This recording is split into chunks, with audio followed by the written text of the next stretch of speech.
Yeah. Hello, everyone. I'm very happy to see you. I was expecting 5 friends and 5 lost people, so it's much more. We are going to talk about Douglas Peucker, and that is a very old system from the late 70s, and I have some update to share with you.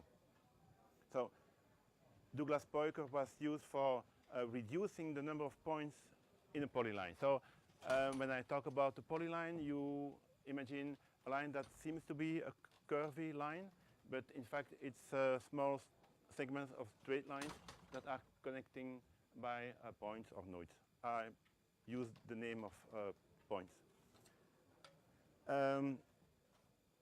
But when it's easy to reduce the number of points. You throw 1 out of 2 or 9 out of 10, and you have less points, but the shape of your polyline is destroyed. So you want to get the you don't want to change the shape of the polyline. So the Douglas Peucker algorithm says that you have to draw a baseline between the start and the end point. And when you have done that, you search for the point that is the most distant from the baseline on the polyline. And you keep that point, and then you separate your polyline in a left part and a right part, and you do it again, and again, and again, and again. When do you stop? Well, you stop when you have reached the maximum number of points. That is one criteria, and the other criteria is to stop when the error that you have, so the distance that you measure is less than the maximum error that you want to have. So this is an example of a polyline, and I'm applying the Douglas Peucker algorithm. So the red line is my baseline, and I'm looking for the point that is at maximum the fastest from the baseline, and that's the point there up. So I keep that one, and I do it again here with the green line. There's a green baseline. I search for the bigger distance, and I keep that point. I do the same on the other part, and again, and again, and again. So I just told you that there are 2 criteria when you stop the algorithm, or you give a maximum number of points. I want to have only 1,000 points. Then you have 1,000 points, you just stop. And the other is when the distance that you measure is less or equal to the maximum allowed. In each segment, of course. If you have your line and you have divided in 1,000 pieces, well, you have to see that in each piece the criteria is followed. Douglas Peucker has one problem, maybe more than one, but this one is the annoying one. You have to apply the algorithm only when you know your last point. So if you imagine that you are tracking with a GPS your trip to south of France, you have to wait until you are in your destination point to start to reduce your number of points. Maybe if you have a small device, maybe you have already exceeded your maximum memory. So it could be a problem.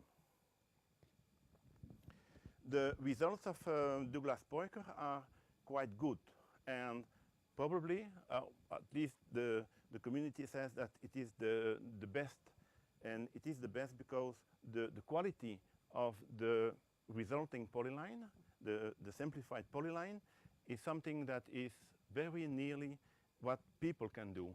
So we asked the people to do it by hand, and I will not say that they have chosen the same points, but the polyline that they have when it is simplified is very comparable to the Douglas-Peucker algorithm.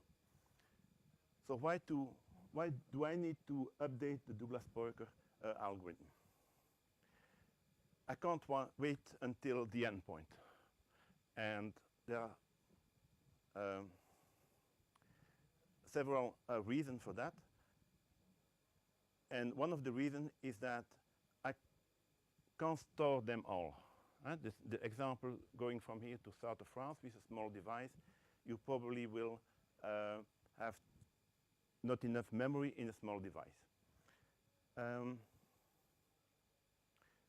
Maybe I cannot compute it fast enough when I arrive. Maybe I have a larger device going to south of France, and when I set to my navigation system shut down, it has to start all the computation. But I turn the key of my car and the power is out, and it's too late to compute it. That's another reason. Maybe I need to transmit the data. But transmitting the data, it's easy if you have a cable, if you have Wi-Fi. But when you are in your car, transmitting at every time that you have a point will cost you a lot on your GSM. Or if you have another example of transmitting, well, there is always a cost. And why should you transmit all your data to throw it away afterwards? So you are better to have the updated Douglas-Peucker and to throw it on the go. Okay, I just told that about the data transmitted on mobile network. The cost is probably too high, but I can wait a little bit. So if I don't have the most recent data, it's okay. I can wait for a certain amount of time. So the Douglas-Peucker W is me. I have two types of points. And the one who I want to keep, I give them the name of essential point. Okay? And all the other points are observation point. An observation point can be promoted to be an essential point. I don't create new points. I keep the essential one and I throw away the observation point. Well, that's the bad thing about observation point. They are doomed to be dumped, promoted or dumped. Okay, that's life of a point. So when you start, your very first point, well, it's like when you have a company, if you are the first one, you get promoted. Yeah, you are CEO. Well, the first observation point is immediately promoted to essential. And for the rest, it's look like Douglas-Peucker. That means I have to wait, and I wait until I have 2 observation points. Okay?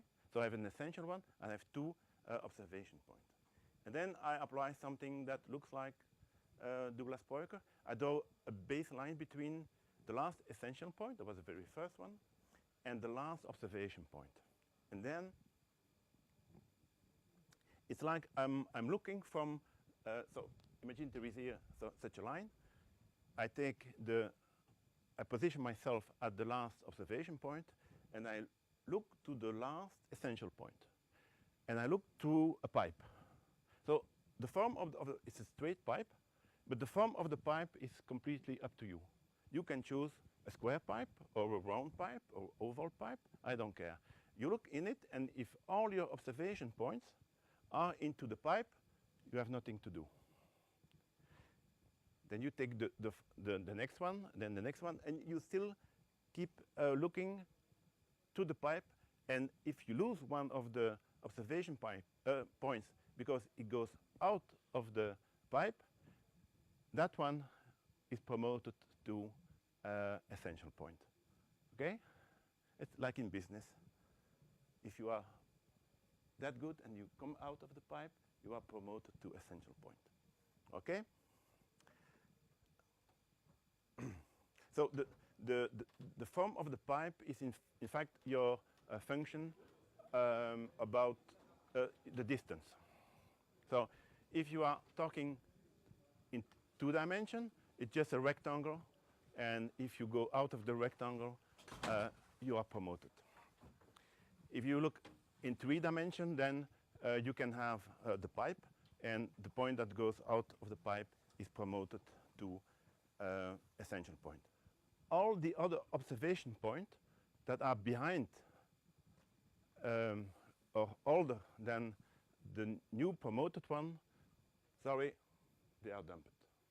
They will never be promoted. It is not necessary to keep them in memory. So you can dump it, and if you have to transmit your position, you transmit the new promoted essential point. Yeah, it's just what I told. Of course, it could be that if you need to follow, let's say, a truck, you want to be updated at least every half hour. Then even if the truck is on a straight line, no point is being promoted, but just keep the last one promoted. It's just time. It's like in business, if everyone is retired, the guy who stays is promoted to be the new CEO. And you do it again and again. So you have your last essential point. You have or you not have observation point, but each time that you have a new one, you just do the new algorithm again. You look in your pipe. If there is one out, is promoted. So that's nice. But if you are in a very, very long straight road, like the one between San Francisco and Los Angeles, or Las Vegas, I've not been there, but it seems to be a very long straight line. Or if you are in a train in Australia, there is something like 600 kilometers straight rails. Yeah, maybe you need to have a maximum buffer size, and it's just like the time interval. If your buffer is nearly full, promote the last one, dump the others, and yeah, that point is just lucky, and you keep it. All right.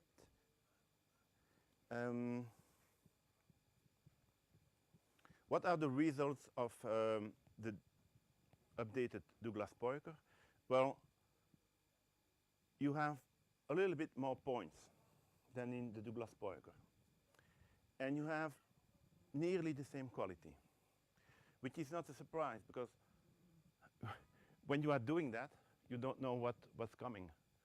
And if you wait your endpoint, then okay, it's easy to be better. Okay, it's not well, it's not a big deal. You have to choose what you are going to do, and if you are little on your memory, then it's acceptable. So you can just do the same with non-geographic data. It's a little bit harder to visualize, but I have done it with temperature. So you keep the temperature outside, for example. Well, most of the time the temperature doesn't change. So you don't need to keep every observation point. And if the temperature raises, because it's morning, the sun shines, then the temperature starts then you will promote one of the observation temperature to essential, and the idea is just the same. There are some problems in the updated Douglas-Peucker. You must take into account that you could have straight lines that can be quite long. You cannot use the criteria with a number of points, because you don't know how long you will travel again after it. So the only criteria that you can apply is the maximum error criteria. So you have to choose an error.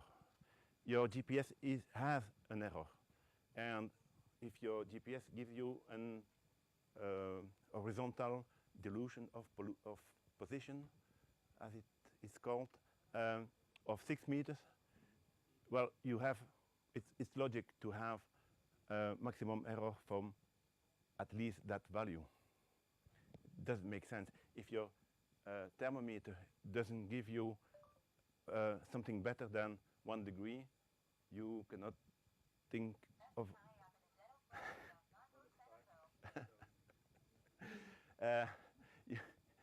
you have, if your thermometer only gives you an accuracy of 1 degree, but your maximum error must be greater, or otherwise you don't know what you are doing. Okay, it's a little bit hard to make a demonstration of it, but I have a track of a Swiss paraglider. You know the paraglider? That's the guy with the kind of parachute, and it not that the Swiss are better or not as other people, but in Switzerland they make some trips over the mountains, and they have, so it's, the problem is certainly a 3-dimensional one, because sometimes they just keep turning around to get altitude, and that is something that is a little bit weird if you are using the standard Douglas Peucker. If your maximum error is bigger than the circle, it could be disappearing at a certain moment. But it looks like this. And it's only a part of it. It's a real flight. I have 899 observation points, and that is my polyline. So you see the circles here and there, and also 8s when he's trying to get some ascensional altitude gain. I have run the Douglas Peucker 2-dimensional with a maximum error of 10 meters, and I have 347 points that are promoted. If I do it without looking what comes after my the point which I'm processing, so the DPW 2-dimension, I have 375 points. If I do it on 3, so you hardly see the difference. So when I said that the quality of the updated Douglas Peucker is nearly the same as the Douglas Peucker, I'm not lying. Here you can see, I will show you where the differences are, and the differences can most be seen in the straight line. So that is Douglas Peucker 3-dimensional, and this is the updated one. Do you see the points that are changing? There are some points changing, but the overall shape of the polyline is the same. So to put all the results on a line, I had 899 points with a maximum. I should have taken 900. It's not for 1 point. Oh, just lie, but I cannot lie. Maximum error of 10 meters, and then you can see here the differences. So I have 8% more points on the 2-dimensional, and I have less than 1% more points on the 3-dimensional one. So I think it's a good idea to have not to have to wait until the end point of a polyline before simplifying it. And I think it will be more and more usable in a situation where you have to report your position, or if you have small devices. Think about a watch or a GPS, smaller, on your bicycle, also the smallest and lightest. So I made that in a sprint, so I have a lot of time to answer your question.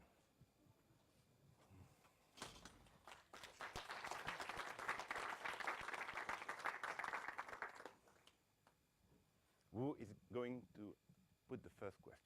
Yes? No, it is no, it is not used in practice, I had a course about GIS in 2002 here at the VUB, not far from here. And when the prof was explaining Douglas Parker, he said, the problem is that you have the endpoint and there is no way, it is impossible to do it in another way. Well, yeah, impossible. That's a challenge. So I don't know what he said after that, because I was thinking it must be possible. And I had the idea of the pipe, and afterwards I put it on paper, my ideas on paper. I got back to him and say, hey prof, I have something very interesting here. I think I have resolved the impossible problem. He had a look and he said, oh, if you think that it's workable, then you have to compare it to Douglas Parker, and you have to read all this. And he made a lot of copies of very interesting things that I had to read.